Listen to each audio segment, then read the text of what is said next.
Saka tinoda kukumbira mhepo yekuti itaure zviri kumwoyo kwayo.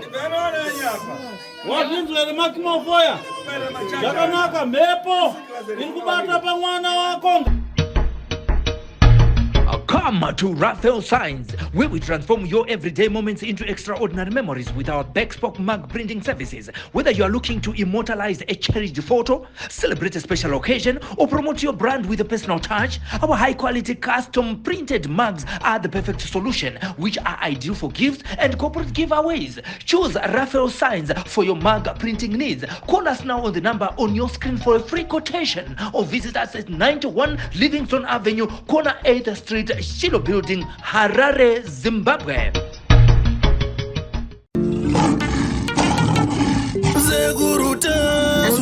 Music entertainment.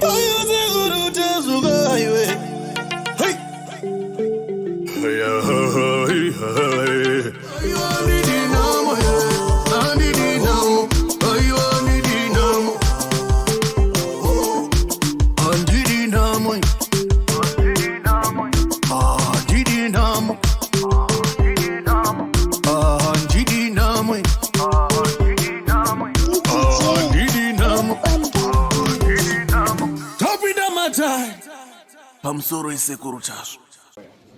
Foya ani? Sunda sumea ubudenga dona? Tunde. Yona mata chichi? Taina mata matunde ndene murianda yanaye. Mwana matunde oba. Wale bana muhake baba. Chimbono nzani? Chimbono nzani? Ara. Ni ara. Kana kumba tundere. Pana apa inonzi muhake. Inonzi? Muhake. Isumze ndakationi. Inonzi? Muhake. Ita Jesu arembera. Jesu arembera. Woti muhake? Muhake. Yes. No paka basitara ene. Jesu arembera we muhake.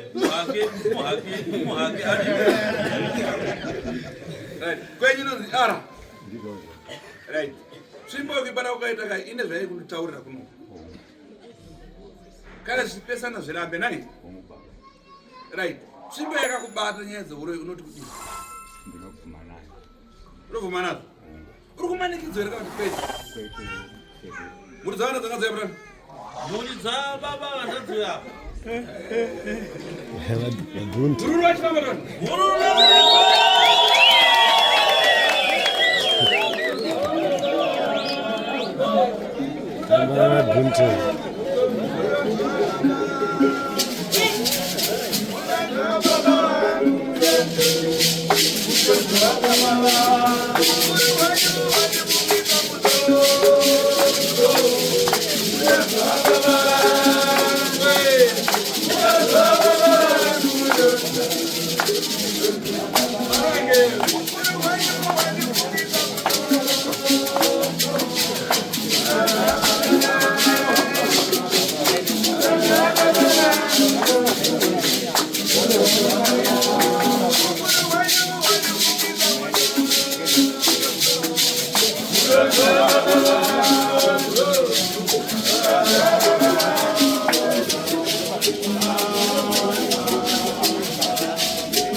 sisi beba msikie.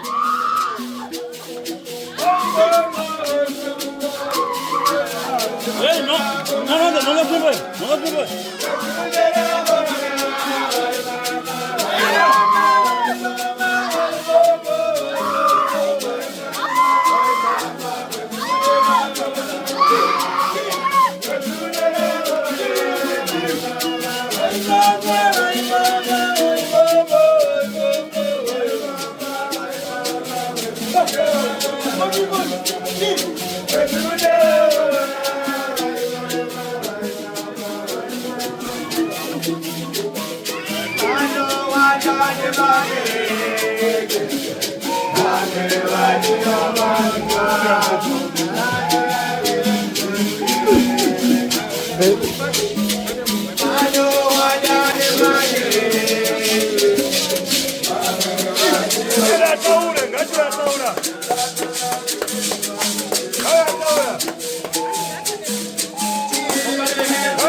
Makamusunga munosunga matari doti mhepo ipapa itaure zviri kumoyo nezviripo maringe nebaba.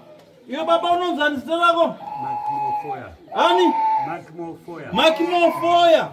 Ndofunga waona mhepo ipa mwana wako ine shungu newe. Saka tinoda kukumbira mhepo iyi kuti itaure zviri kumoyo kwayo. Wazvinzwa here Makimofoya?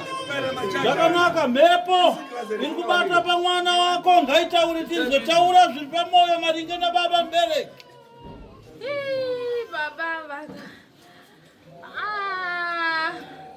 Kubarini machi. Vai.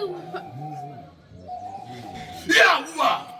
Nazotaura kasumbuka sake. Mhepo ngainasofotokoza zvizere. Chii chakabatwa nababa nhasi chiri kukutambudzai chakateketa pauri chinogara pauri chiko. Kuita kundituma kuti anzi enda apa nhasi oti uya kunoku uda kundiurayisa inini shuwa uda kuti ndiuraye pawakanditora waiti wakanditora uchiti chii? Wakatorwa kupi? Uyu murume wayuko akanditora.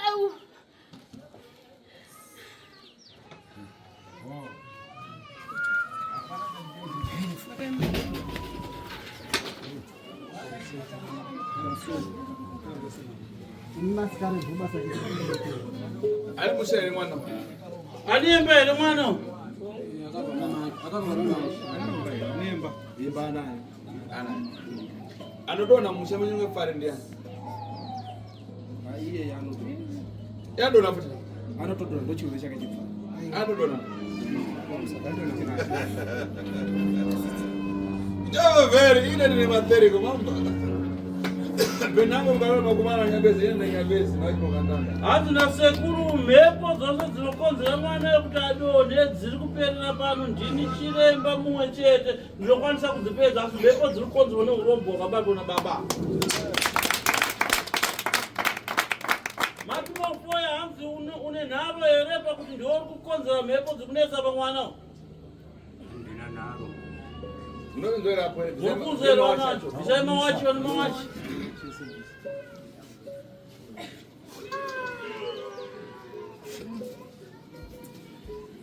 Iwe unonzani? Iwe unonzani musikana wagara pasi? Indonzi Emilia Mamefoya. Masweka mai majanje. Ndakasvika nechina. Andikudai wabuda. Ndikuti kubvunza uyu Emilia Mamefoya. Masweka mai majanje. Ari masweka mai manje? Aiwa. Tikauya panapo. Tiane 3 days itauya. Izo ubva mashopo, uzari ubva mashopo izo. Cheko ubva mashopo. Mwana. Ayo. Uzakana magari nyika yamwenyo 150. Kwanga uri kwakusunga naye mvura ere? Kona katota hembe dzasona iwane mvura. Okay. Iwe mweko foya, chope yake ode vai. Iwe foya hanzi na sekuru une nharo ere kana kupikiswa pauroi wako wauri kubatwa pano padara tete gurutafu ndo uroi kukonzesa matambudziko kumuri. Zvakanaka urari zvire sezvo zvako izvo. Uri kuda kuti zvidii zvinhu zvako zvawakabata. Nda kuti zvitseneswe muri yende mberi. Chope yako tenga moni chope. Zvinhu zvako zvawakazviromba zvakazviromba kupi? Takangoenda pataingoti ndiri kupiwa mushonga welati wekuzorawo. Hanzi kupi? Pachidembo. Pachidembo. Kuzokoro. Izvi ndanyaya chokati iwe mushonga kana ukanda pamba kwafushira nemagara. Ina ndizvo kunzvengo. Indaitoona pasi yangu kuti kwafushira nematako. Kwe. Hanzi ndoda kuti unatsotsanangudza maitiro yaukaita nekuti pano pagirazi rangu ndiri kuona mushonga wako kwakautora ukauya nawo pamba mushonga wayo nemhiko kuti kana waudyara unofushira nemagaro. Saka ndoda kuti unatsotsanangudza zvese pakapiwa mushonga wakanziwo kudii ukauita sei mushonga kuti uchizobata basa ripi. Wanga uri mushonga wekuti taimu dzandakautora neni ungaenda neni? Ndakautora ini. Gatisashona yako. Dzatakautora ndakatoperekeza. Hey. Takutsura ikare ikoko. Right. Tinzi, tipezeze. Ndinamberi kutaura tinzi. Mushonga wanga wekungozora zvezve uri welaki. Kupamba chicha wakaita kupamba. Kuchifushira pamba uyo wanga wakamira sei? Nakunge ndafushira. Ndaita ukuisa mubhodhoro ndobva. Alright. Ngasungande kumba. Aiwa musadaro. Akaisa mubhodhoro. Ndazama chimunyepera sei nazvo. Unomanikiza.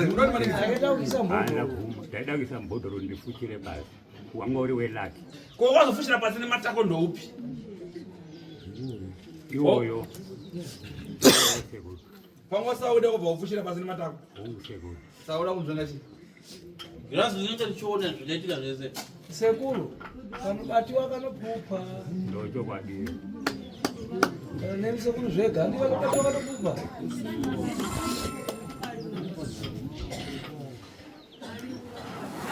Maenzera penyanyi. Marinzwa ere nhau nenhoro Kuchioro. Choro ndokumadziva? Exactly. madziva chioro. Yekoko mushonga unofana unobvisa ndega afana kuenda ikoko ini. Hanzi mushonga wako pambe pako sekuru unofanira kunobvisa varivo mbune vanofanira kusika paruvanze pako.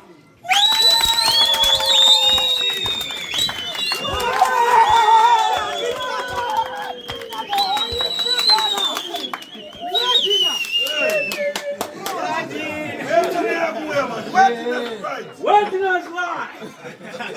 Reputation witness lie. Wainganya yako ine puru nepurudza kuti kuparira kwako iwewe vaikakasana vanhu vakawanda nemishonga yako iyi. So toti bvise uchiri mupenyu wozofawo zvamunoda kwaMwari nai.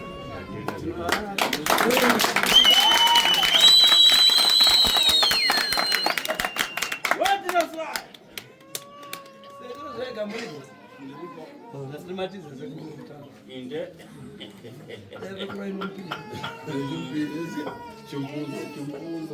Right. Nyaya yapachena sedriver watractor. Driver watractor mamona anopinda nedoo. Akapinda noku, kupinda noku. Mamona driver watractor achivhura doo kupinda.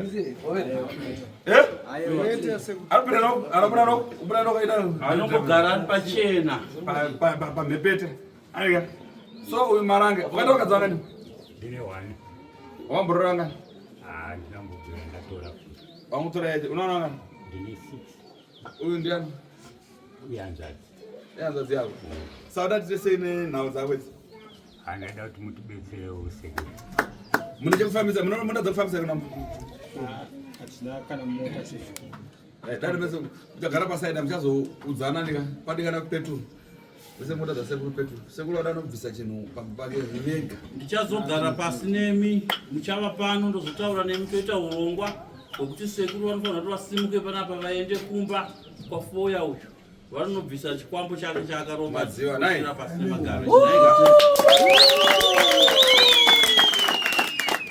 Nekudaro tichakumbirawo ruoko rwenyu kuti ruchatibatsirawo pamari yemafuta emotokari tifambe kunosvikako. Ndichazotaura nemi.